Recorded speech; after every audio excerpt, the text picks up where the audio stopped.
Hello' বন্ধুসকল, কি খবৰ আপোনালোকৰ? আশা কৰোঁ নিশ্চয় ভাল। আজি মই ক'বলৈ আহিছোঁ স্পাইন গৰ্ড, যাক অসমীয়াত ভাত কেৰেলা বুলি কয়। হয়, এই ভাত কেৰেলা, যি ভাত কেৰেলাত প্ৰচুৰ পৰিমাণে পুষ্টি আৰু ভিটামিন থাকে, যিয়ে নেকি আমাৰ শৰীৰত বিভিন্ন বেমাৰ আজাৰ ৰোগ প্ৰতিৰোধ কৰাত সহায় কৰে। ই আমাৰ শৰীৰৰ কাৰণে খুবেই উপকাৰী। সেইকাৰণে এই ভাত কেৰেলাক এক নম্বৰ ভিটামিন বা এক নম্বৰ চব্জি বা তৰকাৰী বুলিও কোৱা হয়। তো বলক বহলভাৱে আলোচনা কৰোঁ এই ভাত কেৰেলাৰ বিষয়ে। হয়, এই ভাত কেৰেলা পুষ্টিকৰ উপাদান সমৃদ্ধ। তাৰমানে এই ভাত কেৰেলাত বিভিন্ন ধৰণৰ পুষ্টিকৰ উপাদান থাকে। যেনেকৈ ধৰক ফেটছ থাকে, এই ভাত কেৰেলাত প্ৰচুৰ পৰিমাণে প্ৰ'টিন থাকে, এই ভাত কেৰেলাত প্ৰচুৰ পৰিমাণে হাই ফাইবাৰ থাকে, থাইমিন ভিটামিন থাকে, ৰাইবোফ্লেভিন ভিটামিন থাকে, ভিটামিন চি, এছকৰ্বিক এচিড থাকে। ভিটামিন চিকে এছকৰ্বিক এচিড বুলি কোৱা হয়। তাৰ উপৰিও কেৰটিন, নিয়াচিন এইবিলাক ভিটামিনো প্ৰচুৰ পৰিমাণে থাকে। আৰু এই ভিটামিনবোৰে আমাৰ শৰীৰ সুস্থ ৰখাত সহায় কৰে। ভাত কেৰেলাৰ বহুত বেমাৰত উপকাৰিতা হয়। ভাত কেৰেলাৰ বহু বেমাৰ আজাৰ ৰোধ কৰাত সহায় কৰে। তো বলক ভাত কেৰেলানো কি বেমাৰ আজাৰ ৰোধ কৰে বা ইয়াৰ উপকাৰিতাসমূহ কি বলক। হয়, ভাত কেৰেলাই কেঞ্চাৰ প্ৰতিৰোধ কৰাত সহায় কৰে।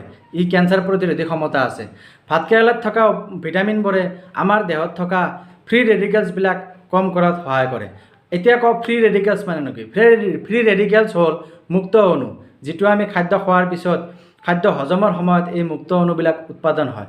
এই মুক্ত অণুবিলাক আমাৰ শৰীৰৰ বিভিন্ন অংশসমূহ ডেমেজ কৰে পেটৰ ভিতৰত। আৰু যি মুক্ত অণুসমূহক আমাৰ এই ভাত কেৰেলাৰ ভিটামিনবোৰে এই মুক্ত অণুসমূহক কম কৰাত সহায় কৰে।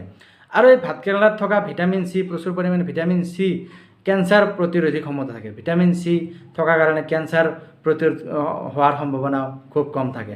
আৰু এই ভাত কেৰেলাৰ আমাৰ শৰীৰত এটা এণ্টি অক্সিডেণ্ট হিচাপেও ব্যৱহাৰ হয়। এণ্টি অক্সিডেণ্ট হিচাপেও এই ভাত কেৰেলা ব্যৱহাৰ কৰিব পাৰি। দ্বিতীয়তে, ভাত কেৰেলা কিডনীৰ পাথৰৰ কাৰণেও খুবেই উপকাৰী। কিডনীৰ পাথৰত যদি এই ভাত কেৰেলা গুটি আপুনি খুবেই খায়, মাজে মাজে খায়, তেতিয়াও আপোনাৰ এই কিডনীৰ পাথৰৰ হোৱাৰ সম্ভাৱনা কমে থাকে। আৰু এই ভাত কেৰেলাৰ গুটি যদি আপুনি 1 গিলাচ গাখীৰৰ লগত মিক্স কৰি গুড়ি কৰি খাই থাকে, তেতিয়াও আপোনাৰ এই মূত্ৰাশয়ৰ যিটো পাথৰ অপসাৰণ কৰাত সহায় কৰে বা কিডনীৰ পাথৰ হোৱাৰ সম্ভাৱনা খুবেই কম থাকে। পাইলছ, তৃতীয়তে কওঁ পাইলছ বেমাৰীসকলৰ কাৰণে এই ভাত কেৰেলা খুবেই ভাল। পাইলছৰ কাৰণে যেতিয়া ভাত কেৰেলাত থকা ভিটামিনবোৰে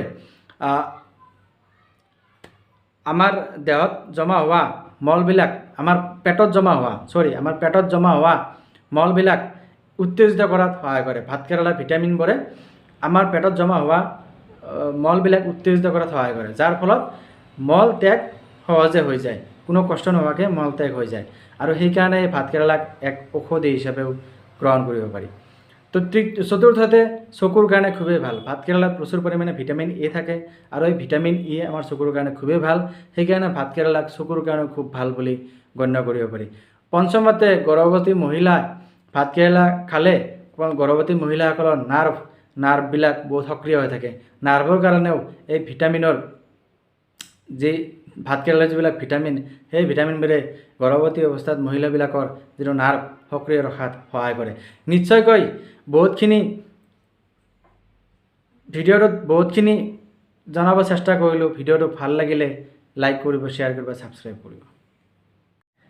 হয়, শেষত মই এটাই অনুৰোধ কৰোঁ, আপোনালোকে যদি মোৰ ভিডিঅ'ত নতুন, তেতিয়াহ'লে মোৰ ভিডিঅ'টো লাইক কৰিব, কমেণ্ট কৰিব, শ্বেয়াৰ কৰিব আৰু ছাবস্ক্ৰাইব কৰিব নাপাহৰিব। ধন্যবাদ।